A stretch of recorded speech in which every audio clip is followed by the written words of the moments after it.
Well, hello, Muscat. Wow, what an audience. And I hope you've enjoyed the whole day because I've gone on this journey in life. I've gone on this journey in life and I feel like, okay, what can I do more? Where can my life take me? And this journey, it wasn't quite easy. And I wonder what you're all thinking. You're thinking, who is this handsome guy standing here on stage right here, right now? You know, this journey I've gone in life, it's not been easy. You know, in fact, I grew up in a very poor community in East London. People hear about London generally around the world and go, oh, glitz and glamour, posh, fancy. You have any idea you can make it happen? But I look at London and the community I grew up in, and it was a very cultural community. In fact, my parents are from Bangladesh.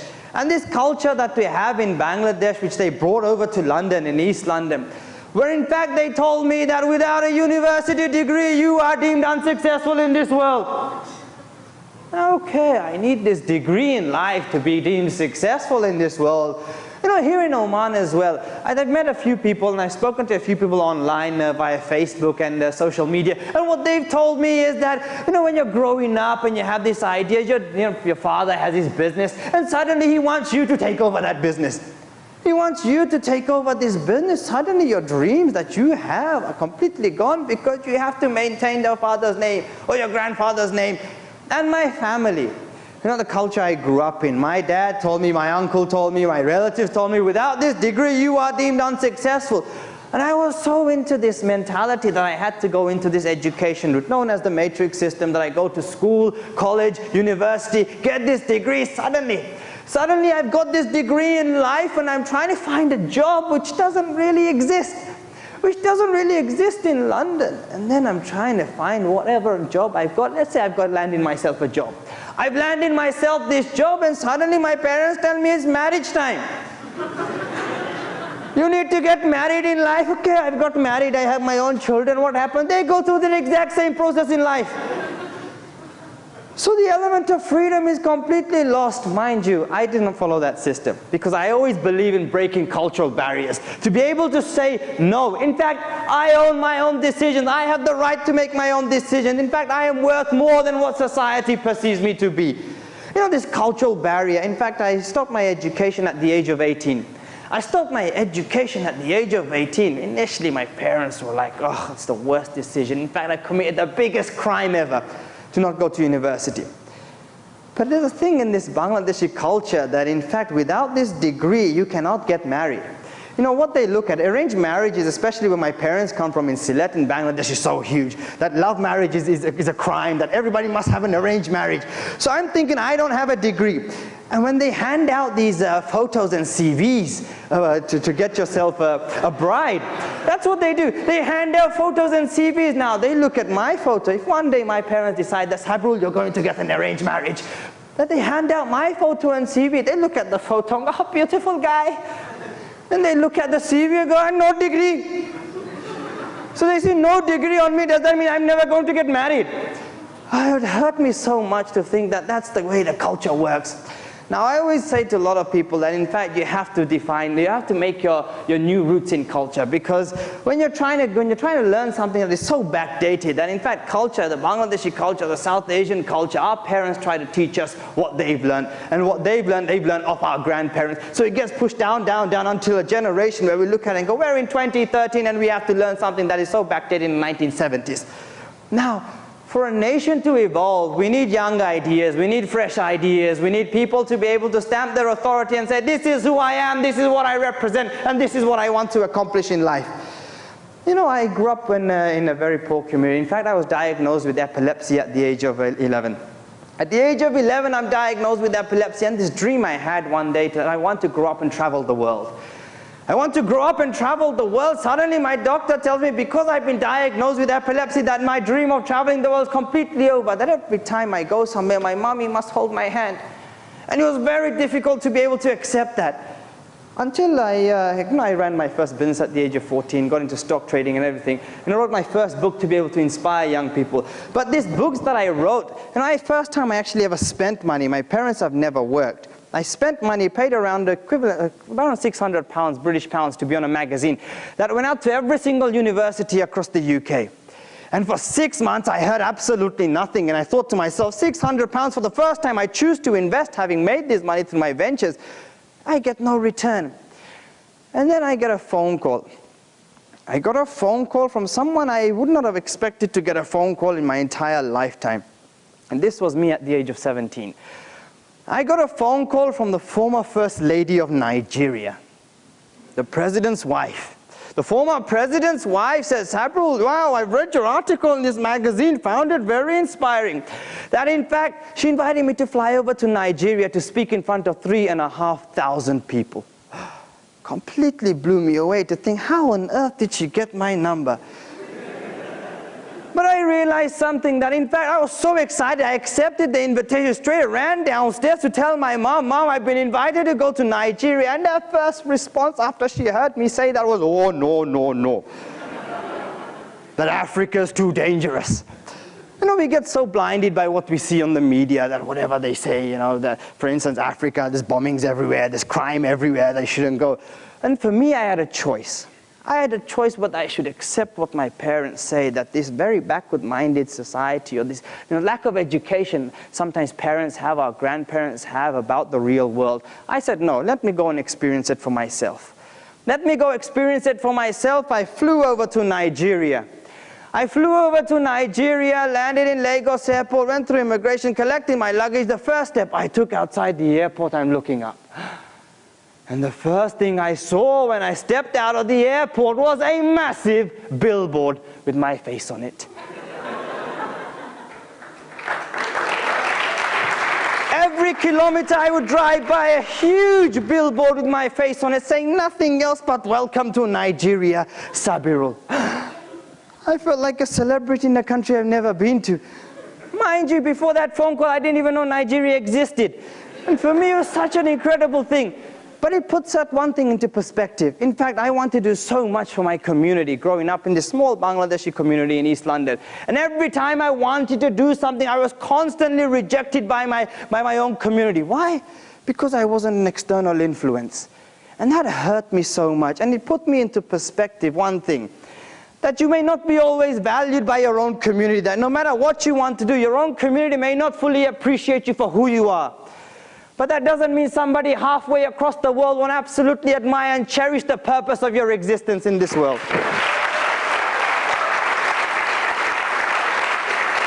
And it woke me up to think, yes, I'm speaking in front of 3,500 people.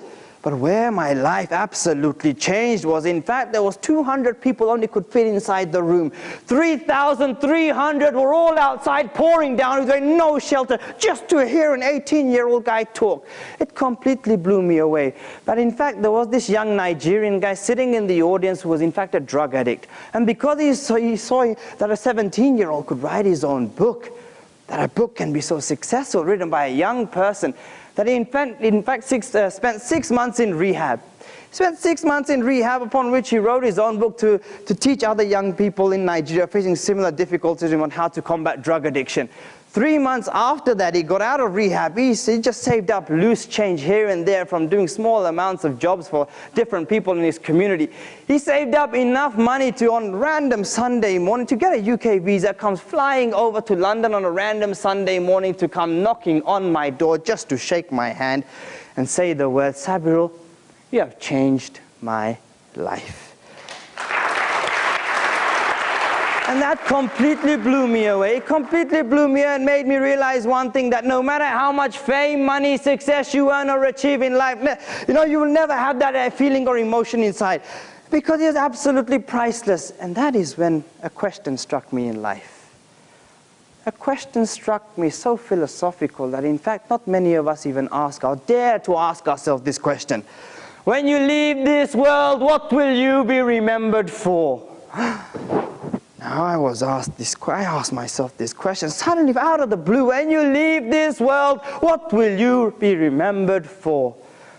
And for the first time, I tried to answer that question. It was very difficult to be able to find solution. That in fact, if I could make a difference in my small community in East London, in the UK, if I can go to a nation I've never even heard of make a difference, what is stopping me? Yes, I'm diagnosed with epilepsy, but still you're able to combat so much in life to prove people wrong. So what is stopping me from going halfway across the world, or if not traveling the entire world, to be able to make a difference?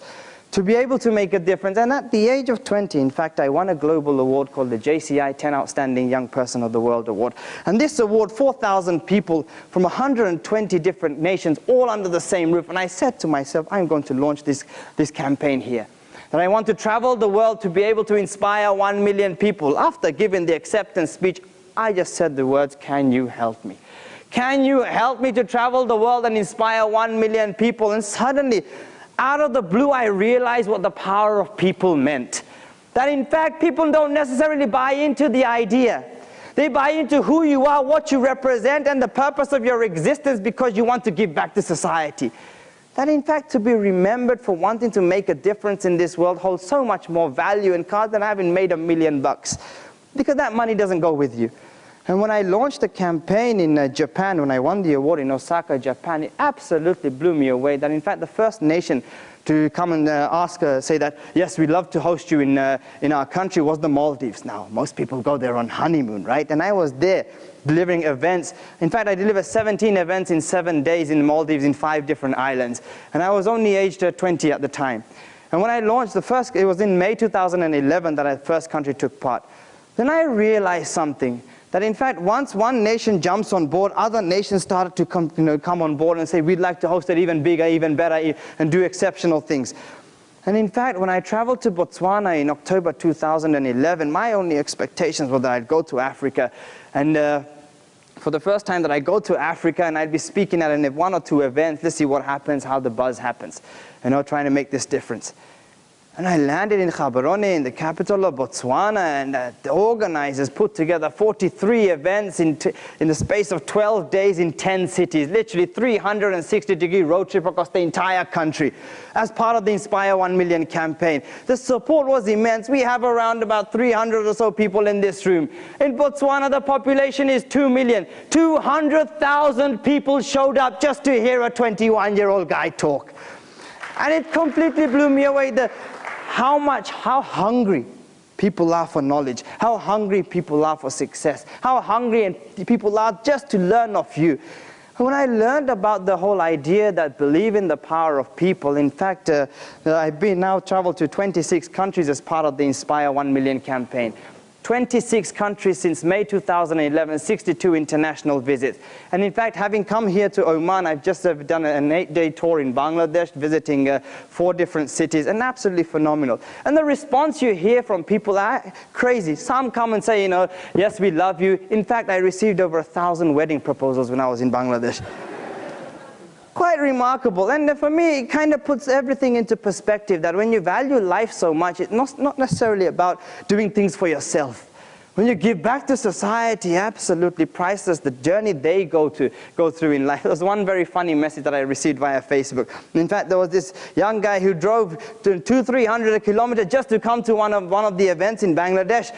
And he was sitting right at the back of the audience. After I spoke, everybody was coming out, signing autographs, taking photos, pictures, and he tried to push himself into the front of the queue. And after an event, the organizers grabbed me like this and took me out of the room because there was too many people surrounding me. And then he sent me a message on Facebook saying one thing: Sabirul, I've learned about you for the past 4 or 5 years. You're absolutely inspirational, my role model, etc. So I was sitting in the back of the room. Your talk was fantastic.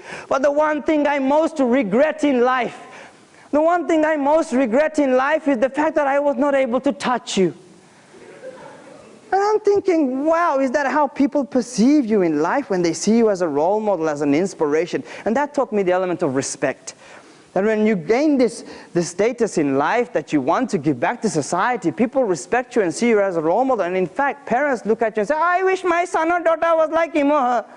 And it was absolutely amazing experience, this whole journey. In fact, To give you the stats, 26 countries, 62 international visits. Maldives was the first country. Bangladesh was just a few days ago. In fact, the stats there are it's just need to be updated a bit. 777 events I've delivered. 890,000 people have showed up as part of the Inspire 1 Million campaign in 2 years and 4 months that I've delivered. So if you put it into perspective, 300 people in the room, 890,000 people have showed up for the campaign. And all of these people say to me, oh, it must have cost you a fortune. It must have cost you so much money to make become a reality. End of the day, when I believe in the power of people, that people, once they believe in who you are, what you represent, and what you want to accomplish in life, they would go to extreme lengths to make things happen. And I realized that the moment I was invited to go to Nigeria, that in fact one article that the former First Lady read completely blew her away, that she invited me to go over to Nigeria. But I look at my life and think to myself that if that young Nigerian guy didn't come over, flying over to London to shake my hand and say, "You've changed my life," would I have ever woken up to answer that question?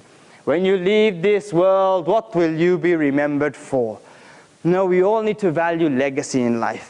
That in fact, when you're talking about culture, when you're talking about life, when you want to accomplish something in life, the purpose of your existence means so much, not just to you, but millions of people around the world, because you hold a gift. When you're this 1 in 7 billion person in this world, you realize that in fact you are exceptionally unique. And when you're exceptionally unique in this world, the world is crying out for you. The world is crying out for you, asking for you to stand up and make yourself aware that you exist. But we forget about self-discovery. It's one element that we do not give enough focus to, that when we want to go into business, for example, it's a great idea and we need money without even realizing who we are. There's various different things we need to learn about ourselves, what we want to achieve, in life, who can support us, everything, who, what, where, when, why, and how. 6 valuable questions we need to ask ourselves. And when we realize we are this 1 in 7 billion and we understand what we're truly here for in this world, you'll realize the whole world comes chasing after you at all cost. Just make yourself feel like you are this diamond, that you are the only piece of diamond there is left in this world. And when you realize that, that makes your price exceptionally high. And so this whole journey that I've gone through in life, I've only just turned 23 years old. And in fact, I don't employ anyone. I don't have an office. Everything I do is mobile. The 26 countries that I've traveled to have not cost me a single penny. The books I've written, when I understand about my social circle, the people who have an influence in my life. And in fact, I wrote a book last year called The Young Entrepreneur World. And in fact, it's a bit about myself and the people I've met along the way who have had such an influence in my journey to help me get to where I am today. And this book, when I wrote it last year, I've come across exceptional people. In fact, a lot of people tell me, "Oh, Sabirul, you set up your first business at the age of 14. There's a young guy I've come across who I interviewed in my book who started his first business at the age of 8. And I'm thinking to myself, why did I start 6 years too late? And all the people say, "Oh, Sabirul, you wrote your first book at the age of 17. There was a young girl I came across in this book who wrote her first book at the age of 4. So again, it put everything into perspective that in fact age is just a number, and there's something I call the 7 Ps, which I want everybody to hear. Always be positive. No matter how bad the situation is, have that positive mindset. Next is passion. Do what you want to do, not what somebody else tells you to do. Then perseverance, hard work. That you must work hard, followed by persistence in life, because persistence pays off. Next is purpose. Live life with meaning, because you want to one day tell your own grandchildren, your children, your story, that how you've done this, how you overcome these struggles in life. Next is patience. In fact, I heard my name, Sabirul, means patience.